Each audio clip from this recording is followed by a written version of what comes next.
আসসালামু আলাইকুম বন্ধুরা, সবাইকে স্বাগতম আরেকটা নতুন ভিডিওতে। পাসপোর্ট আবেদন করার সময় যদি কোনো ভুল হয়ে যায়, আবেদন করতে গেলে নাম, ঠিকানা, পিতার নাম, মায়ের নামে অথবা জন্ম তারিখে অনিচ্ছাকৃতভাবে কোনো ভুল হয়ে গেছে, এখন আপনি এটা কিভাবে সমাধান করবেন? কারণ কি, এখন তো এই পাসপোর্ট আমরা করতে গেলে বাধ্যতামূলক অনলাইনে আবেদন করতে হয়। তখন ভুল হইতে পারে, হয়তো ইচ্ছাকৃত তো ভুল হয় না, যে আবেদন করে তার হয়তো চোখে পড়ে নাই, কোনো কিছু ভুল হয়ে গেছে, তখন আপনি এটা কিভাবে ঠিক করবেন? আমরা যেভাবে এই সমস্যাগুলো সমাধান করি ওই একটা অভিজ্ঞতা আপনাকে দিব, এবং কি ই পাসপোর্টের ওয়েবসাইটে যেটা লেখা আছে ওইটাও আপনাদেরকে দেখাই দিব। ইনশাল্লাহ নিশ্চিন্তে আপনারা এটা সমাধান করতে পারবেন, ভয় থাকতে হবে না। যদিও এই বিষয়টা যখন হয়, অর্থাৎ আমরা আবেদন করতে গেলে যখন ভুল হয়, নিজেরা অনেক ভয়ে থাকে, আহারে আবেদনও ভুল হয়ে গেছে, পাসপোর্টটা মনে হবে না, আর হইলেও মনে হয় আমার নামটা ভুল হয়ে গেছে বা এই ভুল তথ্য আসবে। আসলে বিষয়টা এরকম না।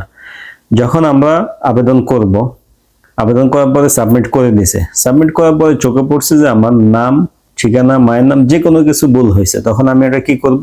তখন আমাকে এটা সমাধান করতে হবে।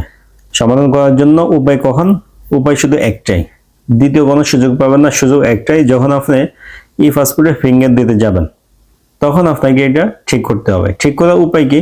স্ক্রিনে ছবিটা দেখেন। এটা ই পাসপোর্টের ওয়েবসাইটে সাবমিট করার আগে আমাদেরকে সতর্ক করে বলে, যদি কোনো কারণে ই পাসপোর্ট আবেদন করতে আমরা ভুল করি, অনলাইন থেকে কোনোভাবে আমরা এটা কারেকশন করতে পারবো না। যদি আমরা এটা ঠিক করতে চাই তাহলে এনরোলমেন্টের সময়, অর্থাৎ ফিঙ্গার ছবি দেওয়ার সময় ঠিক করে নিতে পারবো। অর্থাৎ আমরা যখন এনরোলমেন্ট দিতে যাব তখন আমরা এটা ঠিক করে নিতে পারবো। ঠিক করার জন্য কি করতে হবে?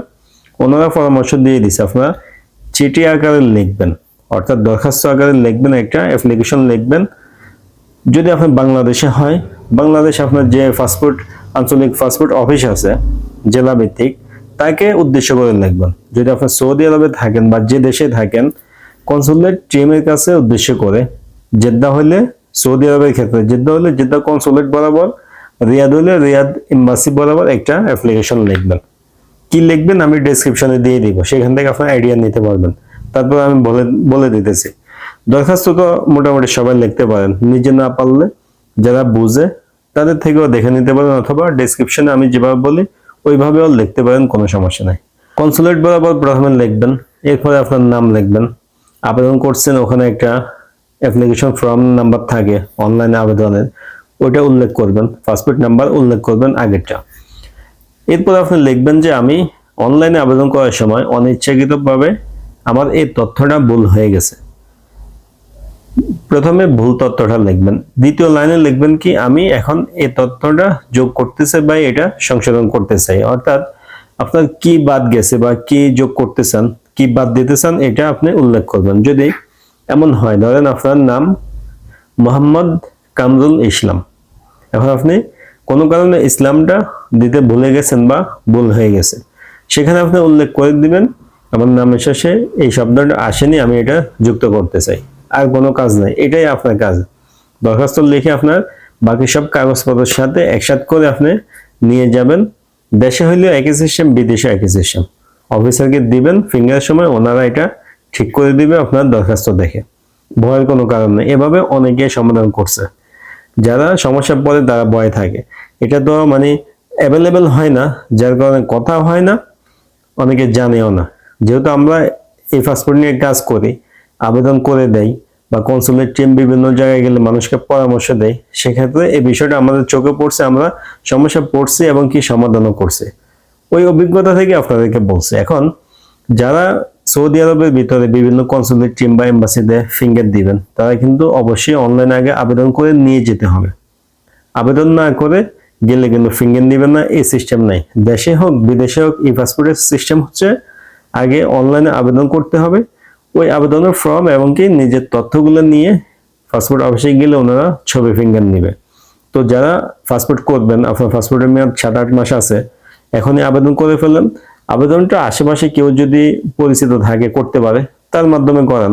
অথবা যদি চান যে আমাদের মাধ্যমে করাইতে, হোয়াটসঅ্যাপ থেকে মেসেজ দিবেন, ইনশাল্লাহ আমরা করে দিব। আপনি ঘরে বসে থাকবেন, আপনার কাজ রেডি করে আমরা আপনাকে ফাইল পাঠিয়ে দিব।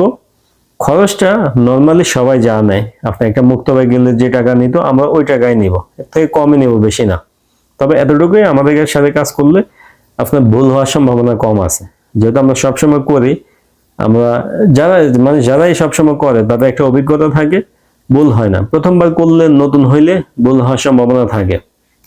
আমরা কিন্তু সবসময় যেহেতু করতেছি, আমাদের অভ্যাস হয়ে গেছে, সেক্ষেত্রে ভুল হওয়ার সম্ভাবনা কম। আর অনেকেই আছে যারা সৌদি আরবে থাকেন কিন্তু শহরের বাইরে থাকেন, আশেপাশে মার্কেট, কম্পিউটার দোকান বা ওইরকম অঞ্চল কম, দূরে থাকেন, তারা আমাদের সাথে যোগাযোগ করলে ইনশাল্লাহ আপনার ঘরে বসে থাকবেন, আমরা আপনার কাজ করে দেবো। এরপরে শুধু যেদিন ফিঙ্গার দিবেন ওই দিন আপনার কাগজপত্র বের করে নিয়ে ফিঙ্গার দিয়ে দিবেন। আশা করি আপনারা বুঝতে পারছেন। আর ভুলের বিষয়টা ভয়ের কোনো কারণ নেই, এটা নির্ভয়ে থাকতে পারেন। সমাধান করা খুবই সহজ। হয়তো পাসপোর্ট অফিসার আপনাকে বলতে পারে কি আবেদন করেন, কারে দিয়া করান, ভুল করে দুই একটা কথা বলতে পারে, তবে এটা ঠিক করে দিবে, কোনো সমস্যা নেই, নিশ্চিন্তে থাকেন। তো ভিডিও ভালো লাগলে লাইক দিয়ে দিবেন। এমন ভিডিও আরো পাওয়ার জন্য চ্যানেলে সাবস্ক্রাইব করে রাখবেন। দেখা হবে নতুন ভিডিওতে। সবাই ভালো থাকবেন, সুস্থ থাকবেন। আজকে এই পর্যন্তই। আল্লাহ হাফেজ।